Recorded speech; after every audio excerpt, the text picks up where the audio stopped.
கத்தி வச்சீங்கன்னா டக்குனு புடிச்சு அவரே குத்த வரும். பாத்தீங்களா? யாராவது ஒரு கத்தி வச்சு குத்த வர அந்த குரங்காட்டியே குத்த வரும். டக்குனு அந்த குரங்காட்டி உள்ள இருந்து ஒரு துப்பாக்கி எடுத்து குரங்கிட்ட கத்தியை கொண்டு வந்து கொடுத்து ஏன்னா பாத்தீங்களா? பாக்கலையா? நல்ல அது என்ன ஆயிடுச்சு? அப்ப கண்ட்ரோல் ஆயிடுச்சு. அதை விட உயர்ந்த விஷயங்களை அது நம்மளை தாக்காம இருக்கிறது மனசு அதே மாதிரி தான் நம்மளை தாக்கிக்கிட்டே இருக்கலாம். ஆன்மீகம்ங்கிற உயர்ந்த சக்தியை வைக்கிறப்ப மனசு வந்து கண்ட்ரோல் ஆயிடும். அப்படியே கண்ட்ரோல் ஆகிடும். மனதுடைய ஒரு அதுக்கு வந்து என்ன சொல்றாங்க? மனசை சரி பண்றதுக்கு என்ன சொல்றாங்கன்னா ஒரே வழிதான், மந்த்ரா தான். மனசை சரி பண்றதுக்கு மந்திரம் அப்படின்றாங்கள. கிறிஸ்டியன்ஸ் முஸ்லீம்ஸ் யாராவது இருக்கீங்களா? உங்க உட்காந்து அவங்களும் பார்த்தீங்கன்னா ஜெபம் பண்ணணும். சரியா? ஜெபம் பண்ணுவாங்க. அவங்களே ரோசடி மணின்னு ஒன்று வச்சுருப்பாங்க. அந்த மணியில் இயேசு அப்போ பேர் சொல்லுவாங்க.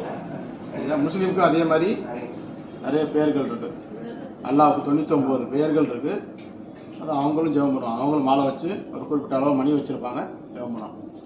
ஏன் கடவுளுடைய பேர் சொல்லணும் அப்படின்னா கடவுள் எல்லாத்தையும் கண்ட்ரோல் பண்ணக்கூடியவர். நம்மளே கண்ட்ரோல் பண்ணிக்க முடியல. கரெக்டா? தும்மலை கண்ட்ரோல் பண்ண முடியல, ஒரு இயற்கை உபாதையை கண்ட்ரோல் பண்ண முடியல, ஒரு தூக்கத்தை கண்ட்ரோல் பண்ண முடியல. கடவுள் வந்து எல்லாத்தையும் கண்ட்ரோல் பண்ணுறதுனால அவரை நம்ம கனெக்ட் ஆகணும்னா நமக்கு கண்ட்ரோல் ஆகிடுது, மனசு கண்ட்ரோல் ஆகிடுது. அதான் பெரிய ஸ்பெஷல் அப்படின்னு சொல்கிறான். மனசை வந்து கண்ட்ரோல் பண்ணுறது. இதுக்கு தான் ஜெபம் பண்ணுங்க, கடவுளுடைய பேர் ஜெபம் பண்ணுங்க. இந்த ஹரே கிருஷ்ண மந்திரம் சொல்கிறான். இதுக்கு நிறைய கதை இருக்குது. இப்போ கதை சொன்னால் அவங்களுக்கு ரொம்ப பிடிக்கும். கதை சொன்னால் தூங்கிடுவீங்களா?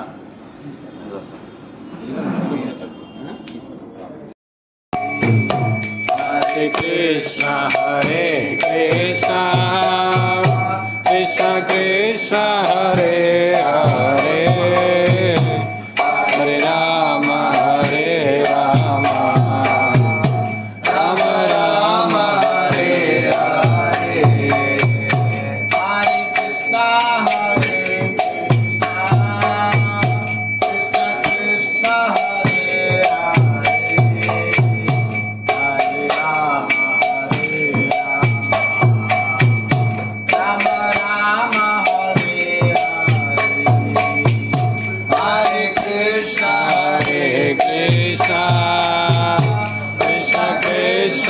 Hare